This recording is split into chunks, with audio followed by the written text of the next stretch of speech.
All right, ladies and gentlemen, welcome to Camp Content, the essential podcast for professionals at the crossroads of content, marketing, and sales. I am your host, along with Matt Billman, and we are ready to bring you insights from leaders in our field. So that sounded like a very well-written introduction, but we're not even there yet. Today, I'm super stoked to invite Robert Krueger to the show today. Robert has been instrumental in the success of Heartcast Media. So I met Robert because I spoke at a PRSA event many, many years ago, right when I started the business. I was the only one not wearing a suit. I'll never forget. I did not understand what I was walking into.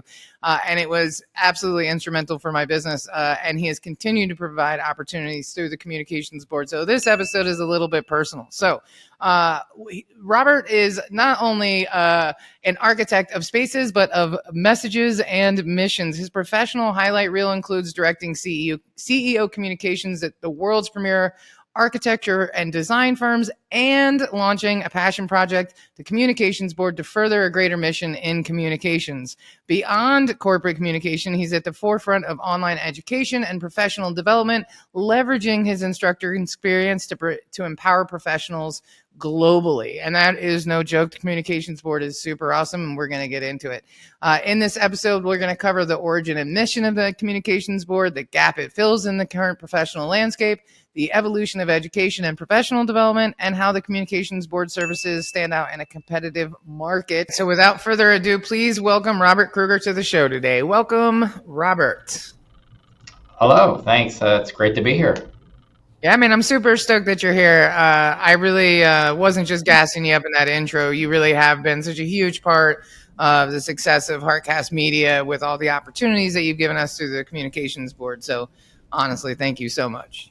Oh, not a problem. You've been a great speaker at our event, so really we greatly appreciate it. Well, I'll never forget the first one was at a PRSA event, and I'll never forget the first event was a PRSA event, and it was like 60 people all in suits, and I showed up from riding my bike, and I was in like a tracksuit. I had no idea.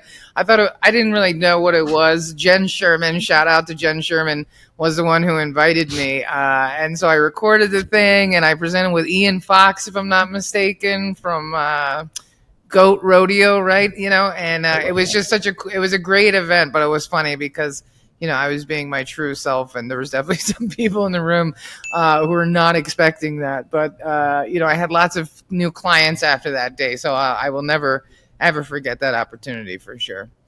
So tell us a little bit about your journey with the Communications Board. How did you form the Communications Board? What was the inspiration behind it? Because I think it's really important. Yeah, so as you mentioned, we met through PRSA, the Public Relations Society of America, and I was involved with them for many years. And so we were in the DC area, so I was the co-chair of professional development. So we put on a number of different events throughout the year. And I remember I had this vision for this podcast workshop, and it was supposed to be kind of like, you were used to have an office in DC. So, we've been to a million of those events where it's like, you go to an event and it's like they have this great speaker on an XYZ topic, and you go there and you walk away with nothing, right? There's no takeaway value. It was just it's almost kind of like they got there and just kind of like ramble through high level points, or it was kind of a feel good presentation. And so that always frustrated me because my companies that I work for always, they paid for my tickets, my registration, and when I get back to the office, they're like, well, what did you learn? What can you implement right away? And, and you're kind of like, not much, like not a lot at all, but thanks for, paying for that registration. That was great. I met a couple good, awesome people, so I think that when I became chair, I kind of wanted to take those events to the next level. And so I was very focused on tangible takeaways, templates, how-tos, tips, like anything, because you always saw those in presentations when people would raise their hand in the Q&A session, and they always ask for, what do you recommend? What are some tips? Or they'd share their own case study, their own problem they have, and like, what do you recommend? And so I always wanted to be able to answer those questions. And I felt like sometimes, the limitations of whatever organization you were creating these events for, you were very limited in what you could do. And for example, so with that podcast event that you participated in, it was a full day event. We had these different sessions set up, and I remember when I first called you, Molly. I remember you were. I literally remember you were. I was trying to convince you to do it, and I was like, you were recommended by someone, and then so I was trying to convince you. I said, it's a nuts and bolts workshop, and you were saying, well, I don't think so, and I said, no, it's nuts and bolts. It's not high level. You're perfect for it. You're perfect. Because like they want how tos, and sure enough, you came there, and I remember. That session, the whole day. And I remember the follow-up surveys afterwards, you were one of the 3 speakers that people remember the most. And so I believe we asked you to come back. I think we did it again in virtual. I think it was right before the next year was during the pandemic. So it was all virtual. And so we did it again. But that was kind of like, that's kind of like the spirit or energy of why we created this organization. Was because we wanted to go above and beyond what these other organizations we felt weren't doing. And so, and like all of our workshops, all of our sessions, all of our courses, they have they're structured to provide that for everyone. So, and we even listed it up front. We're saying like, you come to this, you're going to get the template on how to do this, or you're going to get the cheat code of how to do this, right? And so we made it we were very conscientious of that. And so, and we were, we've had great success with that. And I think that, we launched it, right, timing wise, we launched it during the pandemic, right, this organization. And so, whether that was good or bad, because you had a captive audience at home, like either way, that's when we launched it. People were looking at, self-improvement during the pandemic. They were looking for, the next step. And so we kind of felt like we were, filling that void, or filling that need with them. And so that's how it was born. And so today it's still exists, still around. And so we're looking to take it to the next level with our organization. So we started off doing professional development workshops and courses. We're looking to take it to the next step to where we can provide accessible and affordable services to people in need of communications when they have communications and marketing needs. Because I think a lot of times you have you either the best people are in different geographic markets than where you're at, or they're you have a small company and you're just priced out. You can't afford some companies, and so there's a ton of really well experienced freelancers out there, people in the marketplace that can offer their services, and we're looking to provide those services for people. Not just in communication, but really small business and small and mid-sized business owners. Interesting. So kind of, if you're able to explain how the relationship with education and professional development has kind of changed over the years, maybe the past couple of years even. Yeah, and that's exactly tied into why we created this organization. So I wear many hats in my life, right. And one of the things I started doing back in 2008, I started teaching. I became an adjunct professor on the side, my day job, and so that's no different. A lot of people do that, right? And so they're adjunct professors, and so. It was one of the best moves I ever made, I think, for my career. And so I started off teaching undergraduate courses at George Mason University in the Washington, D.C. area. And then I moved eventually to teaching graduate level professionals. I've taught at universities, West Virginia University, University of Florida, and others as well, but teaching graduate programs.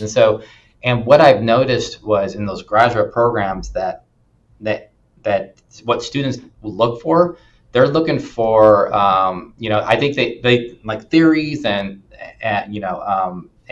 scholarly work. That's still very important to them, but they're looking for that complementary practicum experiences. So they're wanting to know, like, okay, Robert, you do corporate communications at this large global organization, what lessons do you have for this? What lessons do you have for messaging for your CEO? What lessons do you have for, if two companies merge, what's the change management strategies around communicating that internally to like stakeholders, internally and externally, for if you have, these type of goals, in mind for your company. And so people are looking for that. And so And so that's what I mean when I think things have changed over the past few years. Because I remember when I was in grad school, when I did grad school in the 2000s, like it was very much all your work was grounded in scholarly research and academic journals and whatnot. And that still happens today. But I would argue there's a lot more graduate students out there who want that additional business B2B insight to go along with their scholarly studies. And so that, like I said, that's what really kind of influenced a lot of what with the communications board, and what I kind of saw was okay, I want to be able to bring those two worlds together, but also provide that needed that know-how for professionals out there who want to know not just theory is very important, but like they want to know okay, what are those steps that I can take tomorrow when I go into the office. Yeah, and I guess to the flip side of that, you're talking about they tell you to come in and hey, apply the real life lessons and working with the stakeholders and this and that and the other. But I mean, and then in terms of actually doing that and providing the lessons, is there anything you flipped and took from teaching and academia that you can be like, oh, I can apply this now to my professional setting? Maybe something you learned that was new from teaching or from students or anything? Because obviously, like you said, you go in and it's, hey, teach us the real world possibilities and examples and things you've been through. But is there something that maybe while you're teaching, you're like, oh, this can now be flipped and I could try this or use this now? Yeah, I think twofold. Like I think that with like that having that foundation in academic studies at the university, like I think that you do have an advantage, whether like people agree or disagree. I think when you do study a lot of these, you have this well-rounded, like you did say you do a master's degree, right? And so you have that, you learn about all these different paradigms and theories, and you come across all these different types of research that are hyper focused on certain areas of your trade.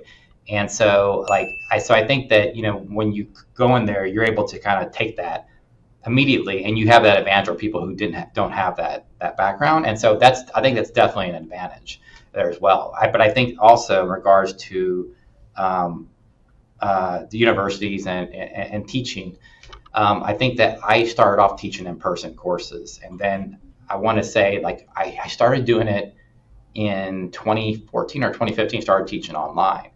And at first, the reason I started doing it was not because I wanted to. It was because all the in-person sections weren't available. So they said, well, we have this online version available. And at first I was like, nah, I don't think so. I'm an in-person. I'd like to do stuff in person. But then when I started doing it, I don't think I ever want to go back to in-person. Not because in-person is not good, but I think that, there are some benefits to having it online. One, for example, I've had some courses where I have people all over the world in one course. I have people on military bases, but they're serving, they're taking their courses. And so that's a really cool aspect of it. But also I think that there are benefits. You definitely lose that in-person live component to like the seminars, that discussion, that lively back and forth. But I think you make up for in other regards. Like, for example, I think it allows you kind of like when you come across something, it allows you to go back and then take a deep dive and really think on your own and research things on your own, and then come back with a more well-informed answer, response, whatnot. For teachers, you don't get put on the spot as much, and so if a student asks you a question, you're like, oh, I know that answer, but let me look further into that, and then you kind of go back and you reply to the student with a really thoughtful, the correct answer, and so I think sometimes, in the live classroom, sometimes, we may kind of just, either BS or we just, or if we, know the answer, or if you come across something, or if you're given a response and maybe not be like, it's like 90% accurate, I think this allows you to actually go back and give 100% correct answer to your students. So there's definitely advantages and disadvantages to it. But either way, I think that's what I kind of looked and I took away. I was like, oh, this online education is really good. I could see, you kind of see where it works for for academia, and then you could kind of see where it works for like training, like professional development in the private sector, because every private sector company, they devote a ton of money to training programs, whether it's internal or external. They send people to different events and conferences and associations. So that's what I was kind of looking for, like the different where things worked well and that they could be plugged in into where I was working at. Yeah, I really love the accessibility of online learning, because it's not just like location, anybody in the world, but people who historically don't have time or the resources to get to someplace. It's expensive to get on a bus or take an Uber to go someplace. It's expensive to take that time out of work, to even if you're driving yourself, finding time to park at the event and pay for like all those things add up. And if you can just log in something and eliminate a lot of that friction and get straight to the information, that just feels like a more equitable world to me, like making it available. Somebody in a wheelchair could take that course because they just have to roll up to their desk. They don't have to go someplace and go through the stress of finding out if it's you know what I mean? Like all those little things really add up. So I'm a huge fan of, well, I love technology and microphones and cameras and all that stuff. So of course I love the online aspect of everything. But I really love what the communications board does, because I think you're absolutely right. I think it's like a combination of academia, of course, and understanding how to research and, having the desire to want to be proven wrong, which I think is really important. But at the same time, a lot of that stuff isn't practical. And some of those guys have been teaching that stuff for 20 years. And it's like, no disrespect, but like you might not really have a handle on it anymore, because we're going through, like, we just went through a global pandemic. We've got like supply shortage issues. We've got like multiple wars going on. The way people do business, the way people spend money, everything is changing. I feel like it's such a rapid rate, even from that day that I met you in person at that university, at George, whatever, Washington, wherever the heck it was, think about how different the world is from that day to right now, right? So I think the practical application of the communications board providing real-time education for people, I know the last one I did for you was like a 2-day thing, and I gave everybody a Trello board, and we got really in the weeds on how to do that stuff. And I really enjoy that, because it's like I like empowering people with actual like information. Like you said, they can walk away from it knowing that they actually learned something that they can implement, and it wasn't just a waste of time,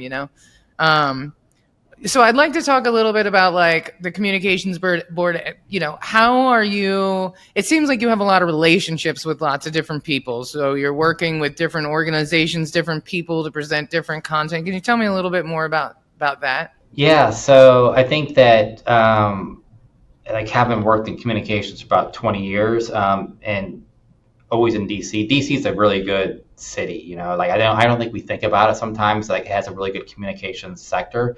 Like we were talking about PRSA earlier. Like they have the largest PRSA chapter in the country, and there's a lot. I think sometimes we think of PR communications, we might immediately go like, oh, we assume New York has that. Like no, it's DC.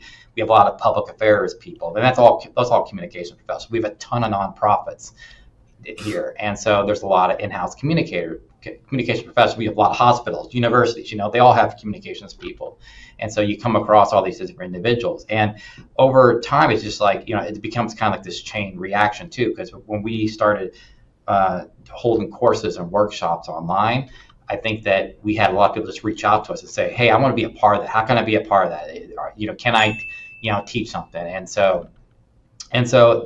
I think that's kind of like how we just do it. It's like a lot of our relationships are, just built off of that word of mouth. Like I think today in 2024, it's amazing how like fast like the word of mouth marketing is still very effective. And what I mean by that is I have some professors who are instructors who they'll know one another. It's kind of like, and they're literally like one's in Hawaii, one's in New York, right? And, and they recommend this, our organization to come teach at.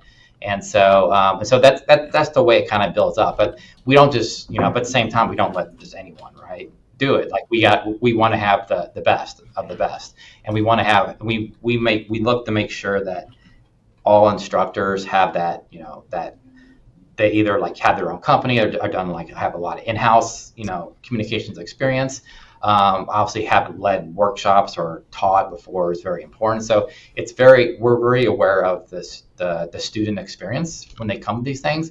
And I think, and like, as I was talking before, we want people to walk away feeling like they have like a list of action items and they can go back to their office and they're ready to go back to their office and like, start implementing these things.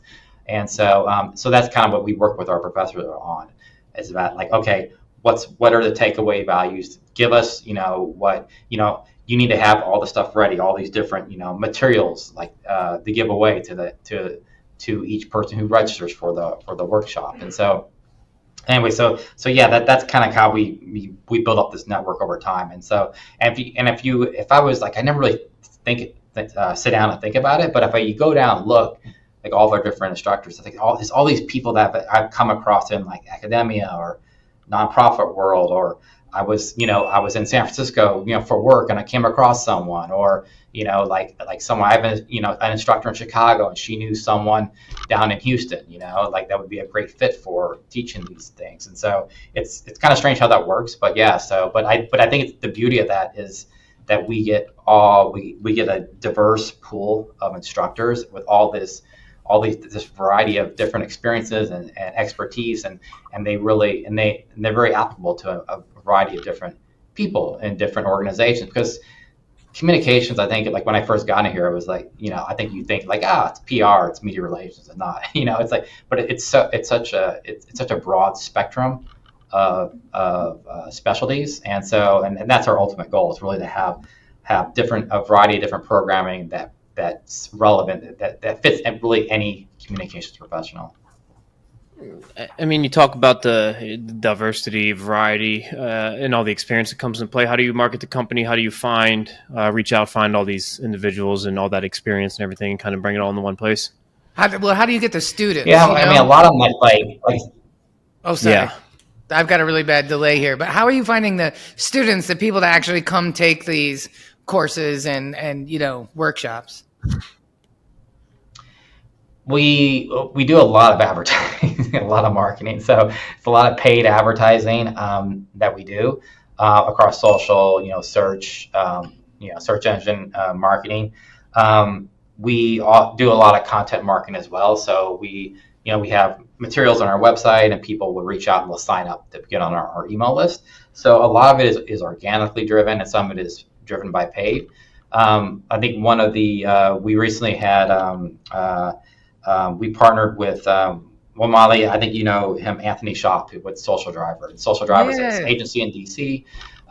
They have partnered with us probably middle of last year on this initiative called Chief Influencer. And Chief Influencer is really it's this program that recognizes people who across a variety of different industries who are great with inspiring people. And so every week we name, there's a group of, there's a small committee that recognizes or selects a winner each week. And each week, Anthony Shop, he hosts a workshop, a podcast, and he actually does a deep dive interview with each of those individuals. And so, but that's kind of like an example of kind of like the content marketing. And like, we just know that if we produce great content and it's a value, people are going to come, and people are going to want to listen and want to know more. And so I think that's the thing that I think that when I was, younger, when I was like 15 years ago, when I started doing professional development, I was focused on quantity. I was like, let's just churn out stuff, and I wasn't focused a lot on the quality. And I think that to some degree, that's still true. Like, you got to have regular cadence of content, but it's got to be good stuff. It's got to be relevant. People got to want it. Otherwise, you're just like, you're the same as everyone else, right? So, yeah, and that's exactly it, because, I get your emails all the time, and so many of the workshops you're hosting are of interest to me. And that's like, rare, because a lot of them you're like, this is just going to be a sales pitch, or this is just like a overly generalized, where yours are like very specific, like how to brand your CEO in a way that makes them stand out as a leader, like very, very specific, which is super helpful information, and there's been a few times where I've had conflicts, but almost every single one of them I've thought, I would 100% sign up and take that course, because it's interesting to me and it's valuable. And it doesn't just feel like teeing somebody up to hire you as a coach or something, right? Which a lot of webinars are. It's like 5-10 minutes of value, and then it's just a soft, crappy sell, you know what I mean? And it's like, I'll do it now, and you get more money off. And it's like, no, I want to actually learn something. And yours are so specific and valuable that it just, they stand out automatically, for sure. Yeah, Well, thank and you. then Like we, like I said, we worked in to make sure they do that. And so, and to your point about, I think that how to, is like it's such a, that's like a phrase. Like we're always looking, we want all of our stuff to answer that, provide that tangible how to. Like you guys are in this space. Like the top YouTube videos are like what DIY videos, how-to videos, explainer videos. Like they're not cat videos. They're like people go online, they want to find out how the heck do I do this, And so I think that's what we want to do. We know that that's what people want. They don't want flashy. They don't want the nice shiny. They don't want the person to get up there and just kind of talk in these, this very high level theory or strategy. But like, you should be doing this. You should be doing this. You should be doing this. Like they just want, give me the steps. Give me the steps, please. And that's what we're trying to do. Steps, exactly. Yeah, and this may have the same answer or two different answers, but what platform are you advertising the most on, and then which one are you finding the most success on? Yeah, so we've done, like, I think that we've done a lot with LinkedIn and Facebook or Meta ads. Like I think those are the two most successful in driving registrations and whatnot. But I think that we've done. I think that I would say probably like first is like I think it's still Google search ads. Like those are by far the best. And I think if you're just a small business, one, they're perfect, for you. And then also if you have if you're in order to, it allows you to hyper specialize your messaging in different geographies, so different markets. And so I was talking about like nonprofits. Where do nonprofits tend to be the most at? Like there's a ton in DC, there's a ton in New York, there's a ton in Chicago. So you can tailor like some of your messaging and your advertising to those markets because like they have a lot of nonprofits. That makes a lot of sense. And then from an organic standpoint, where from not paid advertising, where do you get most of your signups? Is it from the email list, or is it people coming from social media? It's a combination. And so the email so people will definitely come in sideways to our organization, and we track them, like where these people where they coming from. So they definitely come in, it's like though a lot of organically through like our email. We get a lot of people who want to sign up for our emails, and like people will just get word of mouth, like like people who may have been like they may have experience with the International Association of Business Communicators or PRSA, and they're just, and someone said, hey, we know about this organization that does these workshops, and people just like, so a lot of times people just want to have, like, it's almost like signing up for like a retailer, like you want to know about the sales, like you want to get the discount codes when they come, and you're just kind of like, I want to know when that workshop, the next workshop is going to come out. And so in some of these workshops we do we do every year. And so, for example, we've partnered for 3 years with the Center for Public Interest Communications at the University of Florida. They do great workshops, and they actually do trainings for nonprofits. And so we brought them on, and they do that. And so there's like four or five of their workshops that people constantly email us and ask, or reach out to us and ask, like, when is it again? When is it? When are you doing this one again? And so I think that's the kind of like majority of why people. So it's kind of like that FOMO thing. They don't want to miss out on that sale or whenever you're offering that great course. Well, that makes a lot of sense because you have definitely presented some great content, and I think it's evident in the people coming back and the people continuing to sign up and the word of mouth, right? I think word of mouth is always like the best because a personal recommendation is always going to beat everything else. But I think that was really helpful information. I think people. Google ads, it's interesting, right? Like content marketing versus paid marketing. Like I think it's a combination of all of it, but I think Google ads can be super helpful. And so can YouTube ads, right? Which are tied into Google ads. But you can do a lot of really cool stuff on YouTube. YouTube University, it's funny because when you said that, I had a flashback of like 12 years ago, YouTubing, how do I start a podcast and getting my very first Podbean account, and starting like a music podcast. Who knew that, a decade later here I would be. But thanks to it's YouTube like University, I got my first bit of education. To work from Ollie. Yeah. Who knew? Who knew? I work from Ollie. It's like, what's your experience? I was like, I don't know. I've watched a bunch of YouTube videos on how to do it.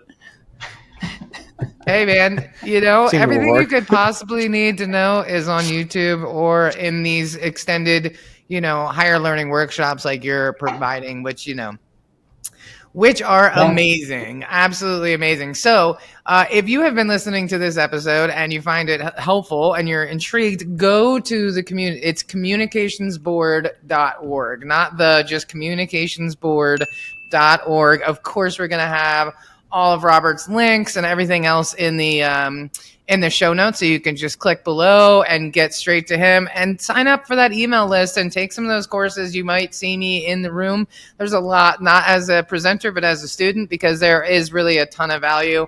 Also, check out Anthony's shop, because he is also another really solid human from DC who I met around the same time.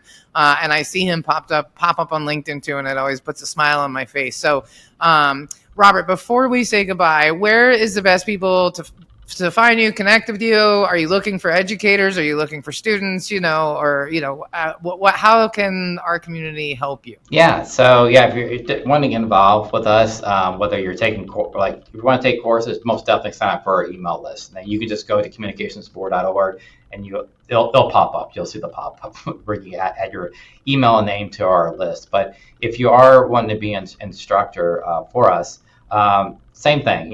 Just go to the website. There is a contact form on the website. Reach out, let us know, send it and let us know kind of what your specialty is and what you're thinking. Like I said, we're always trying to bring on new instructors, new experts, people whether they had teaching experience or not have teaching experience. I think a lot of times it's on what do you offer? What can you offer professionals who sign up for our workshops? That is amazing. So head on over to that website, join the email list, join, the next opportunity for learning. You'll probably see me there. And thank you again, Robert, for coming on the show and for always just being, you're just such a nice person, but you bring so much value too. You know what I mean? Like it's a lot of people talk a lot of smack about DC, but I have found wonderful people there who are creative and kind and talented and professional and experienced, and that absolutely describes you. Whenever I think of you, it always brings a smile to my face, and I really can't thank you enough for all the opportunities and the introductions, and I've made friends and clients from working with you. So thank you, honestly. We owe you big time. So thanks for coming on the show today. And if there's anything that we can ever do for you at any point in time ever, I will happily do it. Just absolutely happily. So please let us know. Well, thank you. Thanks for having me. I appreciate it. It's been great. Absolutely.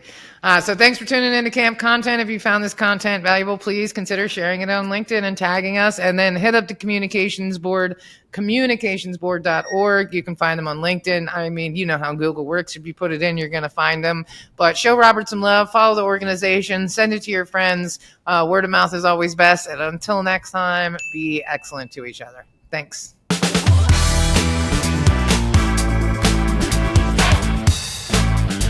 All right. Thank you so much for tuning in to another episode of Camp Content. This is Molly. And this is Matt. And we are Heartcast Media, a.k.a. Camp Content, and we appreciate all of your support. If you found this content valuable, please comment on social media, LinkedIn, wherever you find us, and we will make sure to comment back. And be sure to go on and subscribe and like on your favorite platforms, Spotify, iTunes, YouTube, you name it. Leave us that subscription. Leave us that good review.